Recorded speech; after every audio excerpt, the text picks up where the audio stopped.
Hey there, welcome back to Garfin's creation.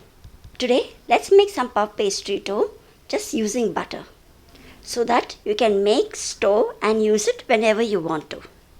So first, let's begin with kneading the dough. For this, I have taken 2.5 cups of Maida, approximate 300 grams. We will sieve the Maida along with half a teaspoon of salt. It's always good to use fresh and good quality Maida while baking it. And it's also good to sieve to remove any impurities from the Maida. Into the flour, I'll be adding 2 tablespoons of butter. The butter is cold but not too very soft. So I have used delicious butter here. I'll be using the same butter for the entire recipe. So now you can make this puff pastry easily as this butter is easily available everywhere. In my previous videos too, I had made puff pastries using puff margarine. Since they were not available everywhere, so I've come up with this option of using this delicious butter. Just rubbing the butter into the Maida until I get a sand-like texture, and when you squeeze it into your hand, it forms a lump. So here I have taken 170 ml of room temperature water. I'll add this gradually into the flour and knead it into a dough. Knead the dough which is not too hard or not too soft. Once all the flour come together, we'll just knead it for 1 minute and it's done. To make it into a larger batch, you can just double all the ingredients. I will also be mentioning all the ingredients in the description box below. I have also other puff pastry videos on my channel and I'll put all those links in the description box if you would like to watch them as well. So this dough is now well kneaded and we will let it rest at room temperature for around 15 to 20 minutes. Letting the dough rest for some time will make it easy to roll out later. So now it's been 20 minutes. Let's check out the dough. After the dough is well rested, it gets softer and even more smooth. Just dust your tabletop with some Maida and then we will roll out this dough. I will just roll this out as large as I can and make it as thin as possible. Don't make it so thin that it keeps on tearing and you are not able to lift it. So around 3 mm of thickness is okay. And also keep dusting the counter as you keep rolling. The purpose of making a very large chapati is to spread the butter all over it. As we won't be folding it too many times, we'll just try to spread the butter on the maximum area of the dough. So I've just finished rolling out the dough and you can check out the thickness. I'm able to lift it also. And now we'll be spreading the same delicious butter over it.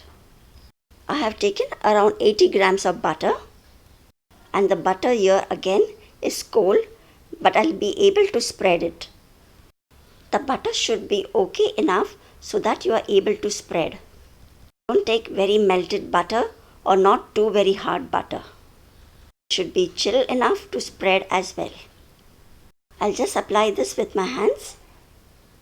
You can also use a spatula and spread it evenly all over.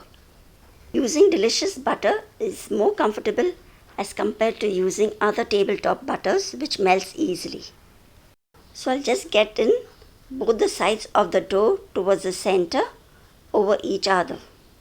Between all the layers, there is butter underneath it. I'll be once again applying butter on this part as well. As we are using butter for this recipe, try to make this puff pastry dough when it is a bit cool. Avoid hot weather or hot kitchen as the butter will melt and come out easily. So I'll be spreading the butter all over on this part as well. In place of this delicious butter, you could also use Amul white butter. So once again, I'll get both the ends towards the center and apply butter once more. Pressing a little so that any air bubbles come out. So I'll be applying some more butter over this. We have to just apply butter below every fold. And for the last fold, I'll just put it over each other. All the folds are now done. We will now need to keep this in the fridge. Since the butter and the dough both are soft now, we will keep it in the fridge just to harden it a bit. That will make it easy for us to roll the dough later. To make things faster, I'll just keep this in the freezer for 30 minutes. You can also keep this in the fridge for a longer time, as long as the butter and the dough hardens up and we are able to roll it once again. So after 30 minutes, I will get the dough out from the freezer. So after 30 minutes, the dough is nice and chill. It is not that very hard that we cannot roll as well. The butter is set inside, so there will be no problem in rolling it now.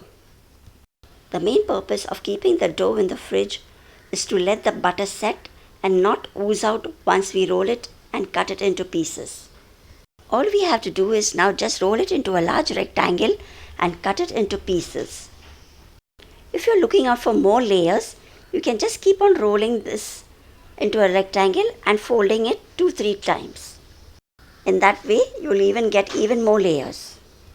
But now I'll be just rolling it into a rectangle that is 7.5 inches wide. The thickness would be a little less than 1 centimeter.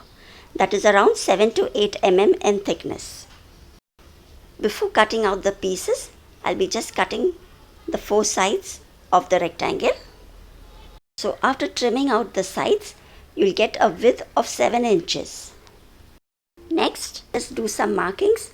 Half of the 7 inches, that is 3.5 inches. So you get a nice decent size of 3.5 inches by 3.5 inches square. I'll just cut it through the center and then we'll divide it into perfect squares. I'll just fold one corner of the dough and do the marking to get a nice square.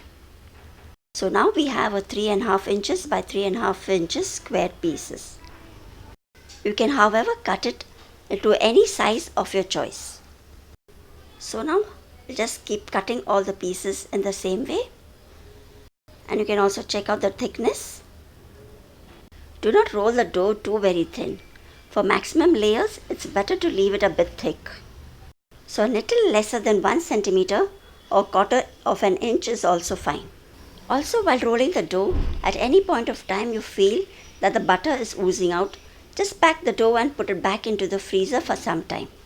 That way the butter will harden up and you will not find any problem in rolling it out again. So you see, this is perfect size to make rectangle puffs or triangle puffs as well. Our puff pastry sheets are ready to be used. But since the weather is a bit hot and I found that the dough is a bit soft, I'll just place them one over the other with some butter paper in between so that you do not stick. And I'll just keep it in the fridge for some time and then use. You can also store this in the freezer for around 4 to 5 months. And when you want to use it, get it out from the freezer and use it after some time.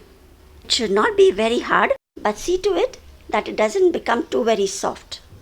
It's better to use cold puff pastry sheets while baking. This way you can put it into a container and keep it into the freezer and use it whenever you want. Or you can also cling wrap it or put it into a Ziploc pouch and keep it in the freezer and use it whenever you want to. So next time when you're using this dough, only make sure that it is cold but not too very soft. That way you get good puffs out of these. I hope you like this video in making this puff pastry sheets, and do watch my next video how I'll be making Mava puffs out of these. Thanks for watching till this end, and I'll see you soon again in the next video. Till then, don't forget to subscribe to Garfin's Creation. Take care. Bye-bye.